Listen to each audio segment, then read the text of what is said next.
All right, welcome in. It is Thursday. It is time for Total Bases. Big day for the OCD folks. There's only 5 games. We're going in order. So all the people that are like, hey, you bounce around. We never, hard to figure out which games you're going to talk about. Why don't you talk about all of them? Great day for you because we're going to hit all 5 games, start to finish. We'll start in the afternoon. We'll end up at the night game. I'm assuming we'll give out a play or two. I know if I have anything, I'm going to give it out on the show. So, welcome in, Bryan. I went 1-2 yesterday. My minor league baseball plays were a complete wash. I lost. I did something that is very frustrating to me. I came on the show. I talked about wanting to play the Orioles in some capacity. I played them in game 1, and then I saw the game 2 lineup and said, why is Kobe Mayo not in there against a lefty? Guy's got a over 1,000 OPS. I didn't like the lineup. I talked myself off, and sure enough, the Orioles did win game 2. But if I'm being honest, the rest of my MLB play opinions kind of washed out. So I think it was a deserved 1-2 for me, and we move on to today. How was your Wednesday? Yeah, the 2 doubleheaders I talked about, I thought playing the underdogs were good, and they ended up splitting the doubleheaders. So that worked out well for people who did that. Unfortunately, I went 1-2 as well. The Oakland pitcher, the Athletics pitcher on the road this year had 24 innings, 2 earned runs. That wasn't yesterday. He got hit pretty well. The next guy they brought in got bombed. So, yeah, it was a bad pick on the A's for myself. I had 2 totals, and I had the Toronto game under, which I believe I used here on the show. That was a winner. But I had the Atlanta-San Diego game under, and the Atlanta bullpen blew up late and lost that one. So I ended up going 1-2. At least I didn't lose that in overtime. Like it seems to be my normal unders thing is I lose these overtime games. But 1-2 overall, disappointing. I'm not happy with any time we lose. But, yeah, they were ugly yesterday. Tokyo Brandon rarely has problem finding winners, but he was having a little microphone trouble. So do we have you? Can we hear you? And how was your Wednesday night? I hope you can hear me. I went 2-0. After giving the Milwaukee Brewers all that angst yesterday, I ended up going with them and won that one. And then I also won the Marlins first 5 plus half run. So I liked Alcantara. They blew it at the end of the game, unfortunately. But overall, I went 2-0 there. And in Asian baseball, looks like I'm going to go 1-1. So not bad, not great, but okay. Okay. Listen, the Brewer not a bad proposition to bet the Brewers. I looked it up. No team in Major League Baseball has won more games since the beginning of last season than the Milwaukee Brewers. Their only fault is that they ran in to the Los Angeles Dodgers in the NLCS, who we might be in the mix. Hey, when it's all said and done this year, when we look back on this time period, we may be looking back on a dynasty with the Dodgers. I mean, it's to be determined. I think they would need one more championship before we put them in, start to put them in dynasty category, but it certainly feels like they're on the cusp of that. So we've got a nice live audience. We're not in a rush today. There's only 5 games. So we're going to get all 5 games. We're going to hit them thoroughly. Bryan, I'm going to come to you. When I said I probably got what I deserved yesterday in terms of like going 1-2, A's and Padres were the other 2 that I was, sort of taking a long, hard look at. So I passed on those, which were the losers, passed on the winners, which were the Orioles and the Tigers, which I talked about on this show. But Padres Braves is going to kick us off for today. This is the earliest game on the slate, though we do have some day games. And the biggest favorite that we have today, which would be the Braves with Chris Sale on the mound at home. That being said, like yesterday, I know they blew up your under, but the Padres, are they starting to hit a little bit? Are they dangerous in this price range? How do you look at Padres Braves? They may be dangerous, but I don't know if they will be against Chris Sale. Chris Sale, the lefty, is about a 245, 250 favorite here. If you're paying anything more than that, Wade, it'll go down a little bit. Some of the places far away from Las Vegas that we don't have, or a little bit higher. But the total is 8. We got Griffin Canning going for San Diego, and as I mentioned, Chris Sale. Chris Sale at home has been really good and exceptionally good. Problem is, you're laying a really high number here. If Atlanta would have somehow just, as TB would say, puked that away or yacked it away or whatever, I would be more inclined to play Atlanta here. But they did survive. They got that victory. Big favorite here. This game is actually about 3 hours from now. So, yeah, very early in the day, getaway day here, obviously, for all these teams. I prefer Atlanta, but I can't lay that number right now with this game and San Diego. If San Diego's offense gets back to where it should be, they're going to be a team that we can make some money on. Problem is, and I think we're all three in the same boat. If there was any team in the league that we've got a losing record on, it's got to be San Diego. And somebody in the comments yesterday, or maybe even the day before, said, if you lose on them, why don't you not play them? Well, then that limits the amount of games that we can bet on. So it's a tough situation. Clearly, it's a team that I haven't figured out, and it sounds like it's a common thing. But maybe the best thing to do is just pass this game and look at the other 4 games on today's card. I don't know, Tokyo Brandon. I'm not ready to give this one up yet. It looks like we've got some wind blowing out. Listen, if you think the Padres offense maybe is turning a little bit of a corner and you don't care for grip and canning, maybe you can find your way to an over on this game as well. I'm curious to see what you have to say, Padres, Braves. I know the Padres are the bane of your existence. So talk to me about this one. They absolutely are. Oh, by the way, you can get a double play, 2 of us 3 for 3 days. Huge discount. So go to wagertalk.com and grab that. WagerTalk's also giving the rest of my KBO season and grouping it all together with Japanese and Mexican baseball. So that's another special. So go to wagertalk.com, all kinds of specials. So Chris Sale, great pitcher, but these Padres have gotten to him in the past. Not saying they're going to get to him today, but Manny Machado is 11 of 31. He's got a 355 average and a 933 OPS against Sales. So I might think about taking a Manny Machado prop here, but the problem is Manny Machado is cold as ice. So I don't know when those numbers were, but I would agree with the over here because Canning has horrible stats against these guys, and Sales stats against these Padres not exactly great. So, yeah, I would agree with an over in this one. I'll work on my microphone. I don't know why it's better now. Yeah, it's getting better. That was the technical difficulty we were dealing with was TV's mic volume, but I think we can hear you, TV. Oh, yeah. Okay. It's better now. Sounds good. But I would agree with an over. You know, you look at the last 2 days, right? The Padres, they scored 8 on Tuesday. Yesterday, they had that late surge to get to 6, although 5, a little bit deceiving as 5 of those were in the 9th inning. But the encouraging thing for me, Bryan, Fernando Tatis, the last 2 days, multi-hit games, the one that he hit like 480, just like, he pimped it, if you will, with a swagger that is what you expect to see out of Fernando Tatis. I mentioned this team only a few days ago, really late last week, where it was like, it was the Royals series specifically.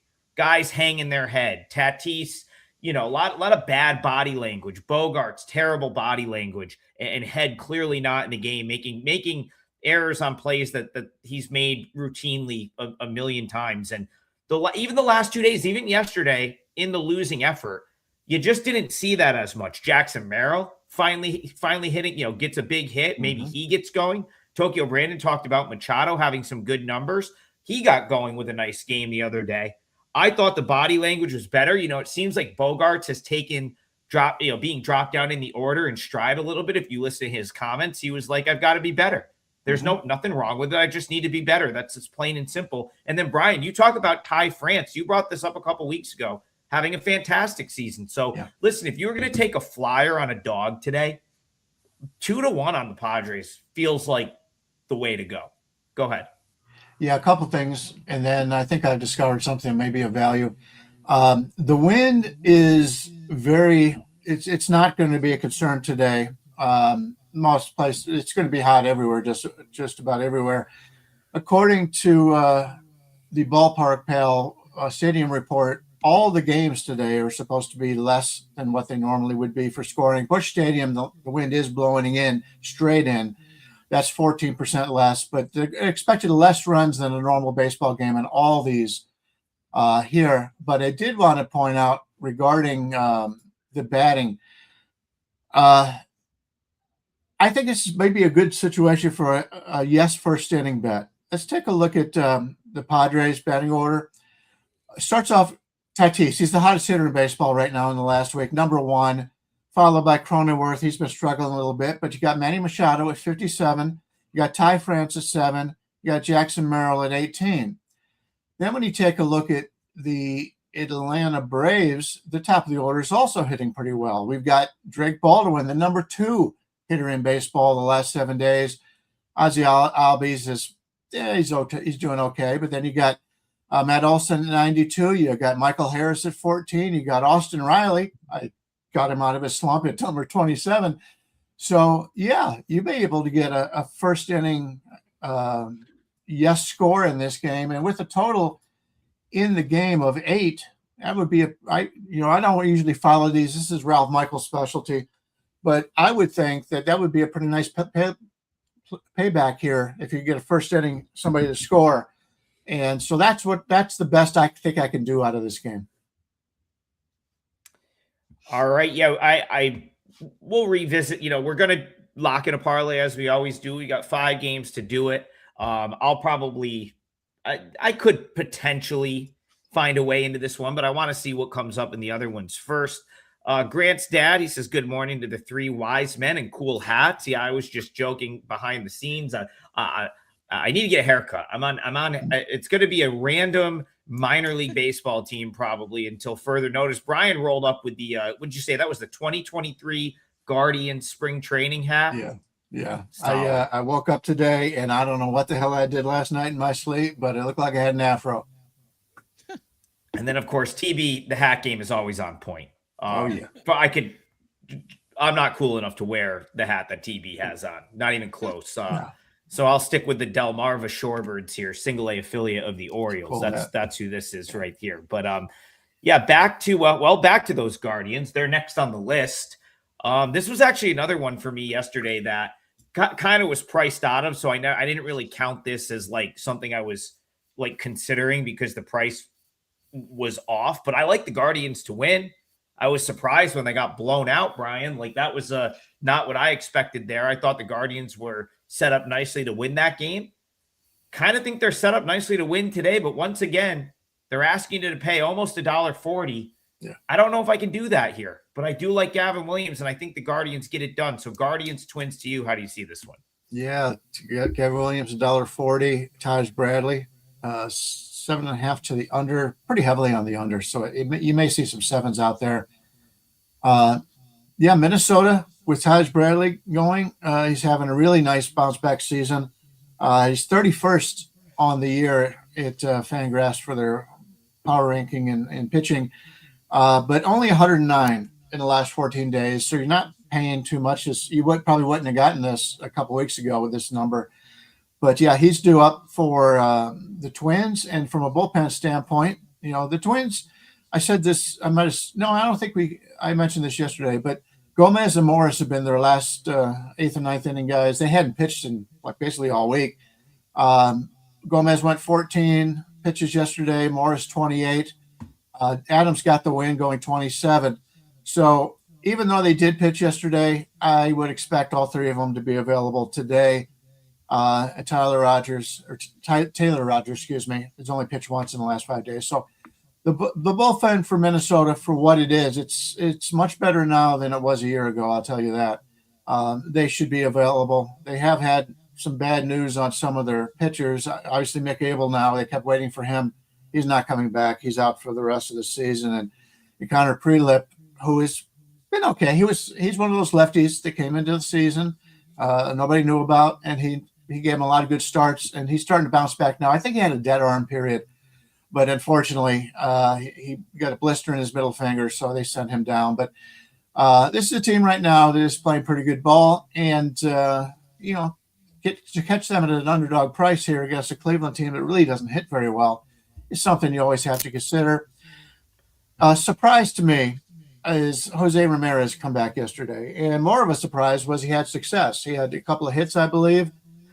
They said he was going to be back this week, but they were going, normally, if you're out that long, they send you on a rehab. Jose didn't want to go on a rehab. He says, I'm coming right back to the team. Normally, if you follow guys like that, they struggle when they come back. They're in the field. He's a very good defender. He's a leader, but he's been in the locker room anyway. So I don't know if that made much of a difference. But he came back yesterday and did really well. So hats off to him. Hopefully it continues there. But they're going with Gavin Williams, 17th overall pitcher on the season, 59 the last 14 days. In fact, other than Slate Ciccone, all their starters have continued to pitch very well. This is a team with a lot of good starting pitching. So Gavin Williams is a guy, as we've talked about in the past. His strikeout minus walk ratio is very good. And he's somebody that I usually like to bet, but I don't know if I can lay this number with him there. If you take a look at some of the guys on the team, yeah, they've got some guys hitting pretty well right now. But if you look at them on the season, the bottom half of the order, you've got Manzardo, you got Schneemann, Bailey, and Halpin, not guys that I want up in a key situation. The top of the order, Kwan's finally starting to hit. He's starting to look like the way he's done in the past. He's 17th over the last week. So the top of the order is good. Bottom of the order is bad, and that's not going to be enough to get me to lay 140 in this game. TB, I know, when Taj Bradley's on, he's pretty good. You've liked him at times in the past, and were you surprised he's just sitting here as an underdog as big as he is today? Yeah, I'm pretty happy. I just won my KBO play, so Samsung pulled it out. So happy. I was cheering for that. But anyway, can you guys hear me okay? Oh yeah. Okay, I turned my volume up, so hopefully that's working because people in the chat were saying. So about this game, my numbers have the Guardians better at almost everything except I got Bradley ranked a little bit higher than Gavin Williams, but not a lot. But like Adam said, he's good sometimes, he's bad sometimes, so you kind of don't know what you're going to get. My volume's still low. Okay. I don't know what to do about that. I'll work on it. So you don't really know what to get from him. Looking at Williams' stats against these guys in the past, he's got really good numbers against them. And Minnesota right now, I got them ranked 20 out of 30 teams. Cleveland's bullpen's performing quite well. If anything, I probably would take a Minnesota team total under in this one. Is kind of what my numbers are kind of telling me to do. Not sure if I'm going to play it or not, but if I were to play it, that would be the way I would go, is a Minnesota team total under. My volume is still, everyone's complaining.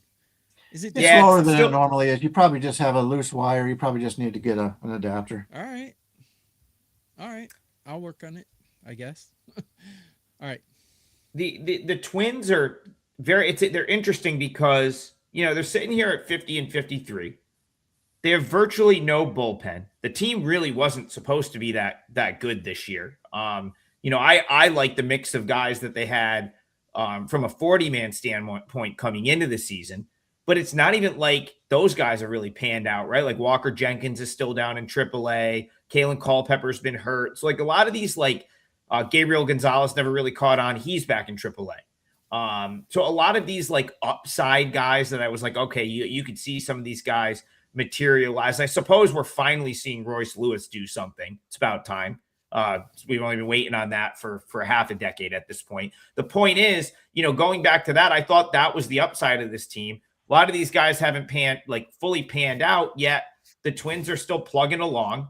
They're finding ways to win games. I don't really know how they do it with the bullpen arms that they have, but yet they're sitting here 50 and 53. So I kind of see why there's some appeal to them as an underdog. However, you go back to Gavin Williams. Gavin Williams came up last week in that game against the Pirates. Now, we talked about that game, I believe, on the weekend show. It was the game that got rained out and ended up being the first game of the doubleheader, where he ended up going up against Jared Jones, who was fantastic. But in that game, like, I think people forget, Gavin Williams, 11 strikeouts, 6 innings, didn't really get into trouble. That stat line is deceiving because he gave up 5 runs on 7 hits, but they were mostly in the 6th inning when I think the Guardians were trying to just sort of extend him because they knew that they needed their bullpen for game 2. So I think they were just kind of trying to leave him in, hope he could get them through 6 innings. And then he kind of gave up the 3 runs, and suddenly that stat line looks worse than it is. Go back to the start prior. It was against these Twins. What did he do? 7 innings, 2-run ball, 11 strikeouts. Gavin Williams is really good. I've said this a few times. I thought that year where he was hurt, Bryan, the year where he was hurt really derailed him because he came back the next year, and I feel like he really struggled to come back from that injury. Since then, he's been as good as it gets. Last 2 starts, 22 strikeouts in 13 innings. I mean, if he's like any good here, it feels like the Guardians win. And you know what I'll be hoping for on a day where there's only 5 games? I'm hoping that the Twins take some money here because the Twins have been like sort of like a sharp darling when it comes to them being an underdog. They tend to take money as a dog. Give me like 10 more cents of value. I might be able to get involved with the Guardians. So I lean Guardians. This might be my parlay league, but again, I may hold off. Go ahead. I know the Twins have hit really well when they're on the road versus righties. That's a little bit of a concern for me, but yeah, it's a game I'm probably not going to get involved in. All right, well, we've got 3 more. We'll find something to get involved with. I promise that. Go ahead, Bryan. I just noticed that San Diego is going to use Hart as a lefty as the opener today. So that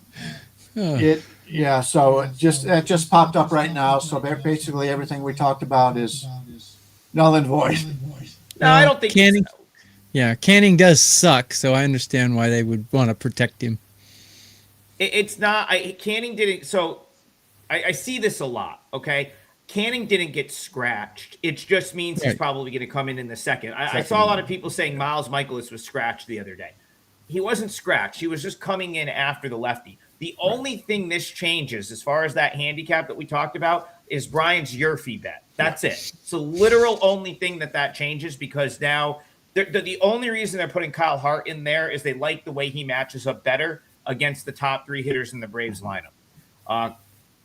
I would not worry about Kyle Hart is irrelevant to the handicap. Like the fact that you have to survive him for 1 inning if you're the Padres is probably the more notable thing.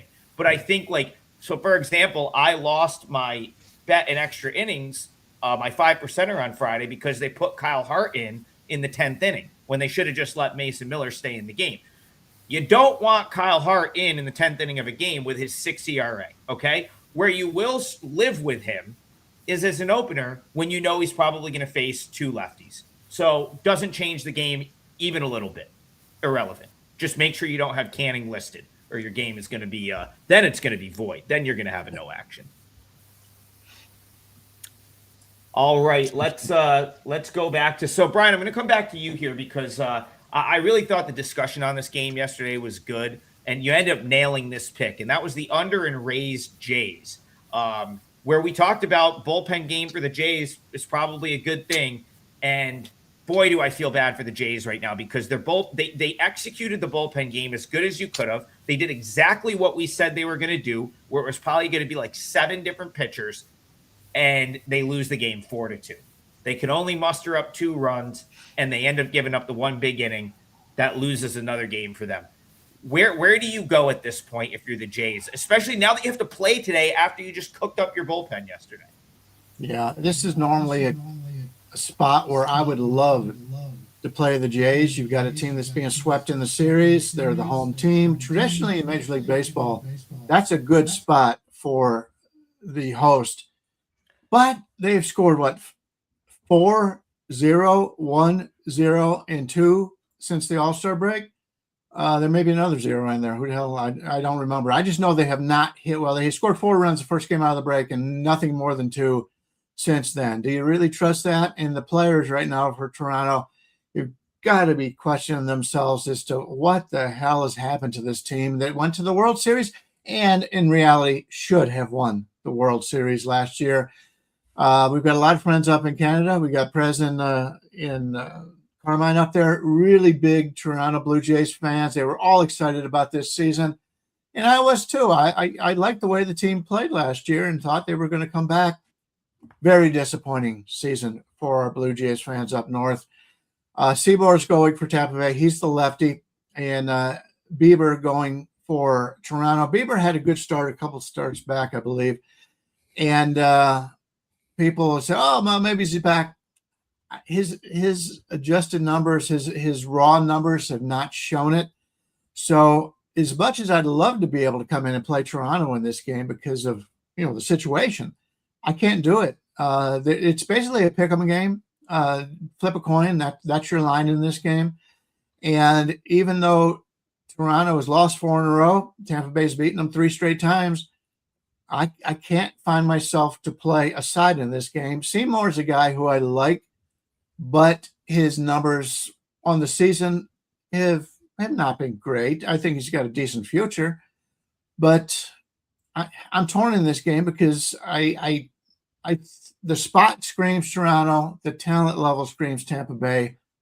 I don't like it. I'll be passing here. Tokyo Brandon, I'm just going to mute and unmute you because we're getting feedback from your mic, which is again, listen, hey, it's a long season.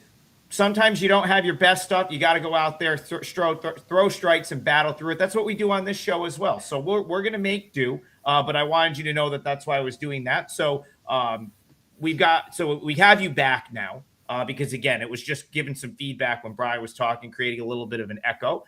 So now you have the floor. Jays, Rays. I see it the way Bryan sees it. I'd love to play the Rays here, but it's like the one time I do it, the Jays will look like last year's Jays somehow. That's my only concern. What about Rays, Jays to you? Yeah, I turned my gain up. That's why, because I thought the volume. Oh, you sound great. Oh, there we go. I think we got you back here. That sounds okay. A lot better. I turned my gain up, and now you said it was going right. So now I turned my gain. I don't know what's going on. Maybe I hit one of my gain knobs or something. Yeah. Seymour Butts. I love that comment. Love it. I think of Bart Simpson every time Seymour pitches because I think of Is Mr. Butts there? First name Seymour. I'm looking for Seymour Butts. Anyways, Amanda Hugginkiss. Yeah. So, the Jays are really pathetic, guys. The one game they did win, they won 1-0, and they have not scored 3 runs in 5 games. So, I would take a Jays team total over until they show me that they can hit anything. Vladdy still hasn't hit a home run at home the entire season, and he's making $500 million. Man, this team is in some serious trouble. But yeah, a Jays under would probably be the only way I could possibly go in this, because I don't really like Seymour, to be honest. He's gotten crushed by these guys in his career. He's 38 at bats with a 368 average against and a 1,020 OPS. But again, a little caveat here is we don't know if these numbers were last year, 2 years ago, 3 years ago, or as a reliever or what. So those are just his career numbers against him.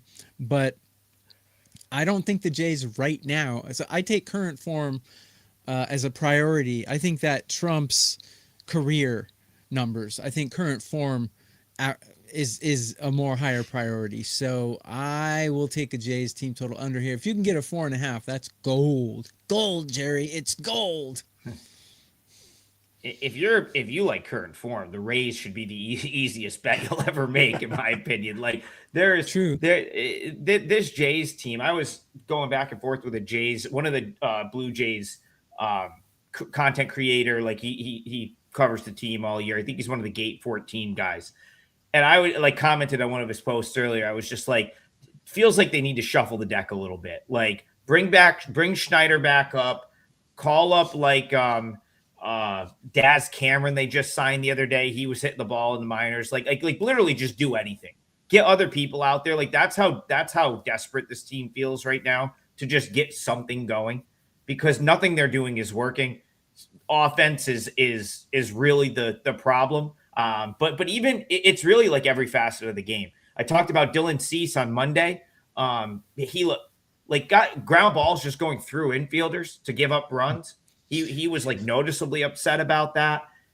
And then yesterday, again, I can't get over the fact that they executed the bullpen game as good as you could, and then they still come up with a 4-2 loss. Brian, I would love the Rays here. Had the Jays found a way to win that game like 2-1 or 3-2, I'd be all over the Rays because Ian Seymour is good. That's the thing. This is not like it doesn't get easier here if you are the Jays. Ian Seymour gets a lot of swing and miss.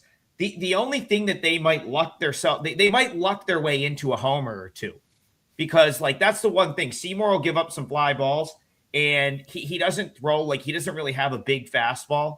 So you got to think like is today the day Vlad runs into one, right? Do they hit a couple balls out of the ballpark?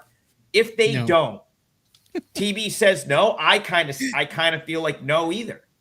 So again, it's like I'm with you. The situation is tough to play them now after they've already won the first 3 games of this series. But like, this is just if you just didn't know what happened the first 3 games and you saw Shane Bieber against Ian Seymour and you knew generally what these 2 teams are doing right now, how do you not like the Rays at this price? It is my thing. Bieber's been a disaster. He's been awful. A lot of injury problems. He's not that bad though. That's the thing. And again, the Jays are not this bad. They shouldn't be.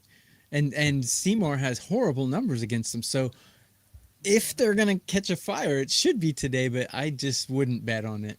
I really wouldn't. And GDK says, keep in mind, Toronto struggles against left-handed pitching. Again, Ian Seymour has been great. Go look at his underlying metrics are really, really good. Top 15% in basically every swing and miss metric. That just doesn't feel like a good setup for a Jays team that has nothing going for them right now. They're lifeless. Yeah, go ahead. Sorry to cut you off, but here's a good bet, guys. I just found it on Pinnacle. It's probably on other books as well. First 5 innings, Toronto Blue Jays under 2.5. I think that would be a good bet. It's -150, but still, it's playable, I think. Yeah, and they're having such a hard time getting traffic on the bases. You almost feel like if the Jays do score, it's probably solo homer.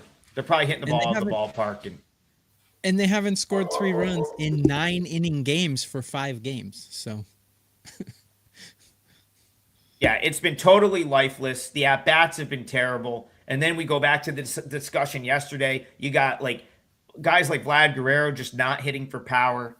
Springer looks old. Like, they've been a tough watch for sure. So yeah, just like Shane again, like it's hard to just like want to come in and jump in now with the Rays. I haven't bet the Rays yet this week. I don't like being the guy that comes in on game 4 of a 4-game set when they've won the first 3 games. I haven't bet them at all. And it's like, now I'm going to bet the Rays, but it certainly makes the most sense. If you're just looking at this game, that is the side that makes sense here. It's a tough handicap.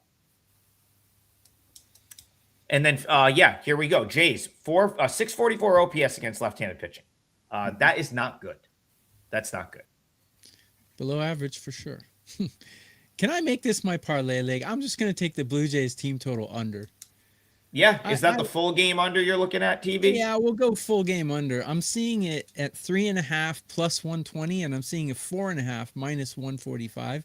Brian, what do you see at most books? I see one place that's got a 4 circa out here in Vegas has just put up a 4, but every place else that I see is 3.5 over to the 40-45, which would be what the first number that you said, the under 3.5 is it plus money.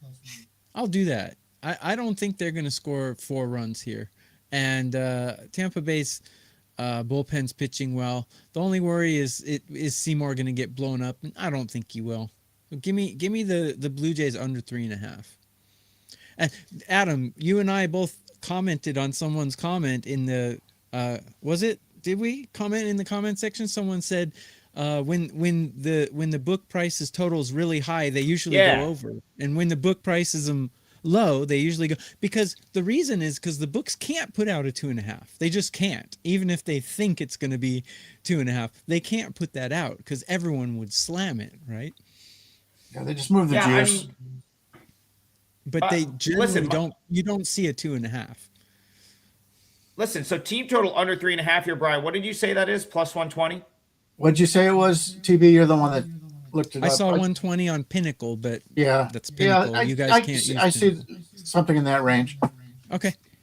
Listen, Plus I mean, I 120. guess just I project the Blue Jays right at 3.5 runs here. So if you're getting plus 120 on that under, like I don't think that's I It's don't good think that's a value. terrible look at all. Yeah, That's my leg. All right. Let's yeah, so we got one leg locked in. We got two more games to talk about, and then Brian and I will figure something out here. Next game on the list, TB, I'll come back to you. You can kick this one off. D-backs Cardinals. We've talked about Brandon Pfaadt. He's looked good. He's looked good. Yes. He's figured out how to throw 4 different variations of a fastball, and he's kind of, I think, sort of he's battled his way out of like the sophomore-ish slump that he had when the league figured out his fastball and suddenly he couldn't throw another pitch. Off of that, he said, "You know what? No problem. I'm just going to throw like 4 different fastballs, and they're all going to move differently, and no one's going to be able to hit it." That's certainly how it's felt recently for Pfaadt. Michael McGreevy, I would say, is in somewhat of a sophomore slump mode. He was great as a rookie. He got off to a great start this year.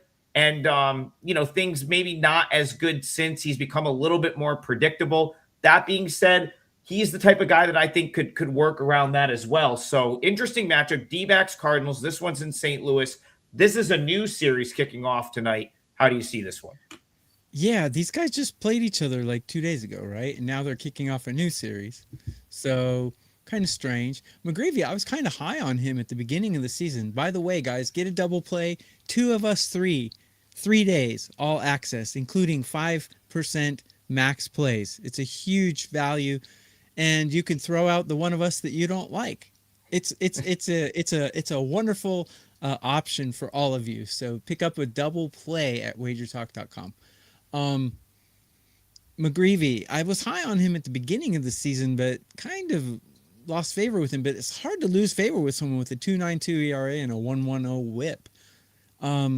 Against these Diamondbacks, let's see. I don't think he has enough sample size to go on. 22 at-bats, 270 average. Yeah, I mean, so-so. Not great, not horrible. Pfaadt is a guy who, like I've said before, he's kind of like Slade Ciccone to me. When I back him, he's horrible, and when I go against him, he's great. But he has good numbers against these guys, and bullpen hitting all favor Arizona. So I think Arizona would be the only way I could go in this game. I've got them overall. I've got them only about 6 points higher in an overall rank. But man, neither one of these pitchers is walking anyone. And the reason Pfaadt's been having such a good season, he's not walking anyone. His control and his command is just on point. Like you said, it's amazing how you just grip a ball different and it moves a different way for these guys. For you and I probably wouldn't, but for these guys who are just whipping balls all day long, all you have to do is just change the seam just a little bit and it moves different. So yeah, you're right. He can have 4 variations of a fastball just by his release point and how he grips the ball. And he's getting by with it so far this season. He's been very impressive. I like the Diamondbacks here. Yeah, very important point. And the chat is all over this, and you're right. This is not a series. This is a 1-game makeup. This must have been a mutually one was canceled off a couple day. days ago. Now, I think this was canceled earlier in the year, and this is like the mutual off day. Now, June these teams 26th. these teams happen to play a series recently, but yeah, they are. So this is going to be Arizona making this game up on their way to start a series with the Nationals, on their way across country. I don't know if I don't know if that matters a ton. This is like these come up sometimes in September. We've seen these in the past where it's like the Yankees have to fly to Denver to make up a game, and then they start a series the next night in Baltimore, and they have to do it because there's literally no other time to make it up. I don't think it's as big of a deal here. This is a team that obviously we just had the All-Star break. They came out of the All-Star break. They were at home. So it really is just going to kick off the road trip. I don't think it's that big of a deal that they have to play this game. Now, you might be able to look tomorrow and say, well, yeah, the Diamondbacks, that's a little bit annoying for them that they're going to have to play tomorrow in Washington, and they had to stop off and play a game in St. Louis today. But as far as this game is concerned, I don't think it puts me off the Diamondbacks here just because it's a one-off type game. I don't really think the D-backs should be a dog. I guess I'll go with that. Bryan, how do you see Diamondbacks Cardinals? Anything for you here? Yeah, St. Louis, by the way, will stay at home. They've got another series started tomorrow. I think it gives them a slight little edge because they don't have to worry about traveling. But you also have your first game back home, dealing with the family and all. Fought against McGreevy, a couple of righties here. We're looking at McGreevy's about a 120 favorite with a total of 8. I'm seeing 7.5s and 8.5s in there, so you got a pretty good variation of whatever you want to play this one. Arizona's been hitting very well lately. If you take a look at their top 6 guys in the order, they're all 125 or better on hitting right now, but that's a better hitting ballpark than this is. This is I already mentioned the wind was blowing in here, and this is traditionally a pretty good pitcher's ballpark. When you're looking at Fott, 145 on the season for his power rank for the entire year, but 70 the last 14 days. He's starting to come around. It's been a hit or miss with him. He's easily been pretty good when he's on, and then lousy when he's off. So if we could only know ahead of time. But we've got a situation with them on the road here. And as I was saying, that St. Louis is a pretty good pitcher's ballpark.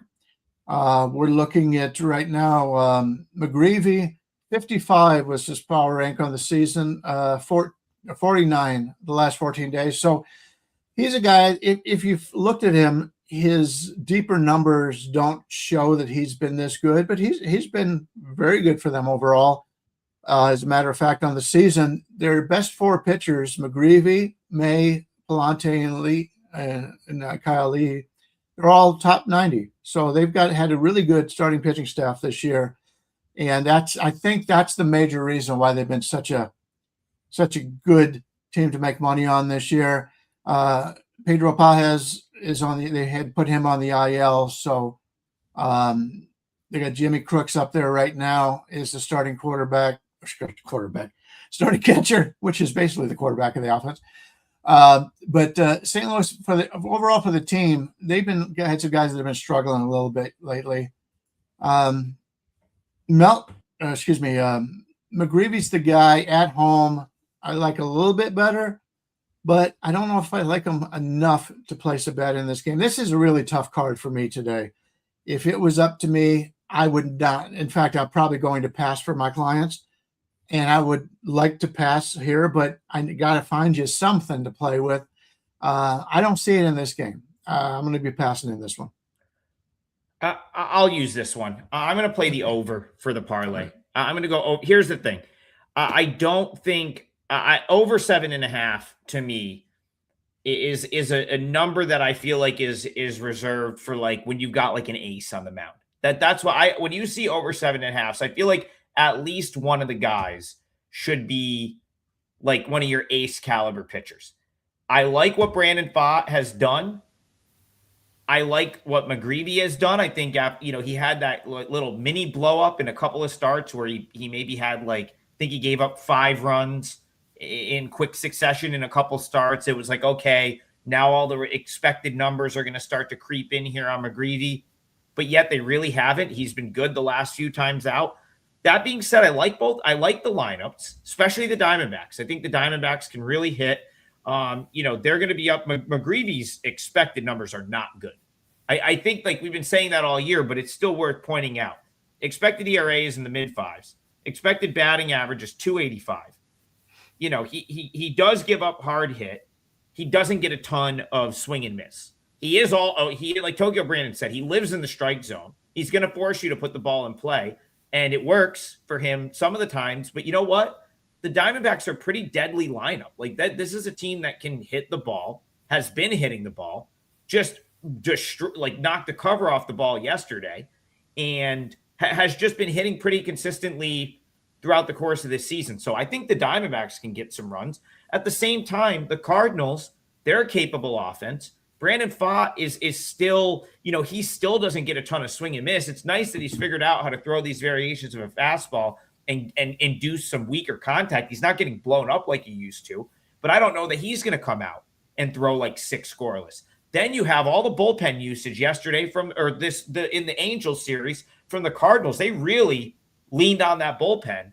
And so I actually think the Cardinals could be in a tougher spot here. They had to travel. Yes, they're coming back home, but they had to travel from LA, and they used bullpen extensively in that series. Of course, the blown save on Monday, needing to close out a 1-0 game yesterday. I'm at like 8.2 here on my projection. 7.5 on a 5-game slate where there's not much to choose from is going to be my leg of the parlay. So I'm going to go over 7.5. What's the juice on that, Brian?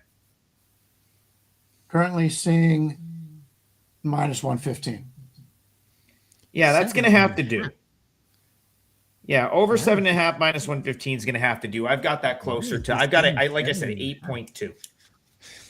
That's low. That makes no sense. Yeah, I thought that was low. Mark Lambert says there's over 8 at plus money. I'd prefer the 7.5, but I think over 8 is, if you're getting plus money on over 8, I think that's a reasonable bet as well. I need to do a promo real quick, guys. Adam and I are neck and neck for number 2 out of 33 cappers at WagerTalk in 2026. I think he's 98 units and I'm 97 right now. Bryan has been the hottest capper last 7 days, last 30 days. So 2 of us, we are the hottest cappers at WagerTalk. So you can get 2 of us for 3 days. I will mention that they break down. I've seen the emails that they send out, or not the emails, excuse me, the tweets that they send out ranking the leaders for 2026. If they go back, if they did it every 6 months or every full last 12 months or whatever, I would be on there. But you can massage numbers any way you want. You just give it a time frame. Like, I know they do. That's happened to me in the past where I was like, my best year stretch, this was like a few years ago, was like June to June. Yeah. And so like I was like number 1 over the last like year for like a long time, but I never made it on either. Somehow I never made it on either year's like top 3. So it is just a time frame, but it's always nice to be on the leader. Any way you slice it, the 3 of us are having a really good year. So 2 of us. Since August 6th last year, it's been really good. Yeah, really good. Brian, it's been really good for Troy Melton. That's someone that's been he has been, and this will lead us into the final game we have to talk about here, Royals Tigers. This is actually your national TV game tonight, MLB Network. Troy Melton, since he's gotten to the big leagues, and then obviously comes back from the injury, no notes. Like, he has been awesome, and it just makes that Framber Valdez contract that you were talking about the other day look that much worse. When you paid Valdez, but you were sitting on Melton, and maybe you could have used some of those dollars to keep Skubal around. That being said, I don't know that I can get down with the Tigers being this price either. So this was another one where I looked and said, man, I don't really want Randy Dobnak, but I don't know if I could justify the Tigers being a $2 favorite. So help me out here, Royals Tigers. How do you see this one? Yeah, I had mentioned earlier that I think I'm going to pass today. I will be passing today. So if you want to get the two guys for 3 days, get it from the other 2 gentlemen. They'll have plays up. Well, possibly have plays up. I know TB does already. It's nice. It's nice to be living where this is the nighttime and you have everything already done by now. So I have an advantage. Yeah, you have the advantage. You're up earlier, and great job on that. I know what's going to happen tonight. Yeah, that's right. But we got It's already Diamondbacks 10 against o'clock Melton, here. a couple of righties, Kansas City and Detroit. We are looking at Melton about a 210 favorite here with a total of 8.5, slightly to the under. I have not put out a parlay play, and in reality, I'm not betting this. I'm letting people know, but because we've signed up to give out a play, I will give out Melton and Detroit. Don't want to lay the 210 like was Trick said, but to me, this is probably the best bet on the card. If you take a look at the bullpen here, Lang and Lynch have been their 8th and 9th inning guys. They pitched 2 of the last 3 days. Randy Dobnak is rated number 206 on the season, number 66 the last 14 days. But as we talked about, TB talked about before, in certain situations, to look for the shorter term, I look for the longer term here. We know what we got Randy Dobnak. He's been up and about in years past with Minnesota. We know what we're going to get. The main reason I want to fade Kansas City, number one, they finally put their shortstop, their best player, on the IL. Bobby Witt Jr. has been dealing with the back problems, and in fact, last week his numbers are 397. So he's really been affected by that, and they finally said, okay, that's enough. We got to get rid of him. And they brought up Andrew Velasquez. And if you're not familiar with Andrew Velasquez, he's 32 years old. He was a free agent. They signed him from Arizona. Not a good hitter. And that means that Tyler Tolbert, who ranks 383rd this year in hitting, is your starting shortstop. Those are not the combination at the key position that we want. So that hurts. Plus, Joe Caglione got hurt yesterday or 2 days ago. He didn't play yesterday. If he doesn't play today, that further weakens this team. But if you take a look at the 13 hitters that they have in the dugout, 6 of those guys are 30 years old and older. And most of them are not very good. We've got Lane Thomas. We've got Salvador Perez, who is having a horrendous season by his standards. We've got Josh Rojas, and we've got Luke Maile and Velasquez, as I mentioned, and Starling Marte, who is now approaching 40. He's going to be 38 years old in a couple of months here. So, yeah, this is not a team right now I'm looking to back in Kansas City. Now, from the Detroit standpoint, I've talked how much I like Detroit. They're starting to make a run. Gleyber Torres is back from the IL, and they've got Troy Melton on the mound. He's 67th overall in the season, 35th the last 14 days. He's a guy I really like. And if you take a look at the bullpen for the Tigers, they did have to use Kenley Jansen yesterday. They've used him 3 of the last 4 days. He's probably not going to be there. Kyle Finnegan, 2 of the last 3 days. He may not pitch. Holton's probably going to be available here. So you're going to get the lesser of the bullpen. So what I want to do is make this a 5-inning game. So let's get a quick look here at what we can get for the first 5 in this one. And we're looking at about 225 to 230 on Melton. Not something I'm going to give to clients, but I do think they've got a big advantage here for the beginning of this game. And if I'm playing anything, it would be that. But if you're playing it, I'd say you normally play a game. A free play is like a 1 star, make it a half a star. So it cuts back down on that. But got to give out something. And in this limited card here, if I'm not giving anything to my clients, I'm not loving this game. But got to pick out something here. So that's what I'll go with here. I hate to be the guy that gives a big favorite out, but there's really nothing here I like. Listen, I won't even bet on Randy Dobnak when he's pitches at AAA.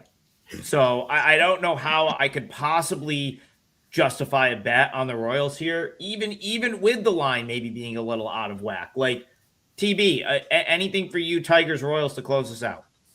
Yeah, I'll make it real quick because Bryan covered it quite well. But Detroit would probably be the only way to go. There's one red flag here. I mean, Melton's looked great. His command is great. Their bullpen's looking good. I still have the Royals hitting better than Detroit. I don't know why. Goes 10 days back though, so that was probably before Witt got hurt. And yeah, Salvador Perez and Starling Marte. Those guys are like my grandpa's age, man. They've been in the league for 90 years. But I think it would be Detroit or nothing. You maybe take a -1 for -150 or so, or even, I don't know, you could lay runs. But Detroit would be the only way to go. Maybe parlay Detroit together with the Braves. But the one red flag here is Detroit's coming back home after being on the road, which generally is a flat spot. But in this case, I don't think it will be a flat spot. So yeah, I'd feel comfortable going with Detroit, maybe a -1. I won't probably give it out to clients though. Brian, go ahead. Yeah, the numbers I'm looking here, based on Dominic and Melton. Melton's probably going to pitch 1.5, basically 1.5 more innings, possibly 2 more innings than Dobnak, and yet Dobnak's going to give up 1 more run than Melton does. So, yeah, it maybe lay the. I don't see it here, but maybe lay the half a run in the first half to get it down, something like that. Meaning Detroit's got to win by full run in 5 innings. I really just don't like this card. I loved yesterday's card when I wanted to, so maybe that's a good thing. Freebird, thank you for the donation. Much appreciated. We talked about Braves Padres to open the show. So we have hit the end of the show. There's only 5 games on the slate today. We broke down all 5 in detail. I will say this, if you do like the Braves, I don't. I prefer the Padres there. If you did like the Braves Tigers, and just doing like a money line parlay would probably make some sense. Just in terms of like, you've got 2 favorites that are tough to bet on their own. You could just pair them together. However, I wouldn't do that. I think there's some value on the Padres.